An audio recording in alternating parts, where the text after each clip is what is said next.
Pakistan's emerging role as a mediator in the current Iran war has rattled India, prompting External Affairs Minister Jaishankar to make disturbing remarks about Islamabad.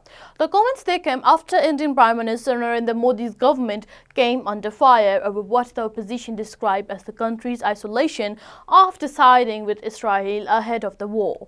At an all-party meeting convened to discuss the West Asia crisis, Jaishankar dismissed Pakistan's mediation efforts, saying India does not see itself as a broker like its neighbor. There is nothing new in Pakistan's mediation effort, as that country has been used by the US since 1981, Jaishankar said. The comments they follow sharp domestic criticism of Modi's visit to Israel last month, which opposition parties describe as a betrayal of India's long-standing foreign policy and a demonstration of moral cowardice aimed at intense global scrutiny of Israel's action.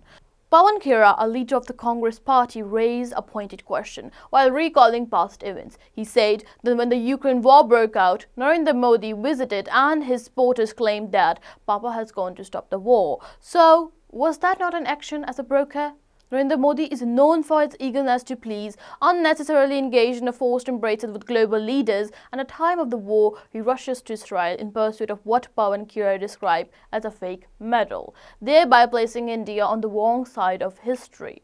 On economic matters, despite the absence of any formal written agreement with the United States on tariff, India accepts one-sided condition. When Trump says not to buy oil, India complies, and when the instruction changes to buying oil again, it responds with gratitude.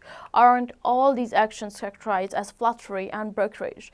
The visit had drawn like at home, even as Modi sought to strengthen strategic cooperation with Israeli Prime Minister Benjamin Netanyahu, including defenses technology and bilateral ties.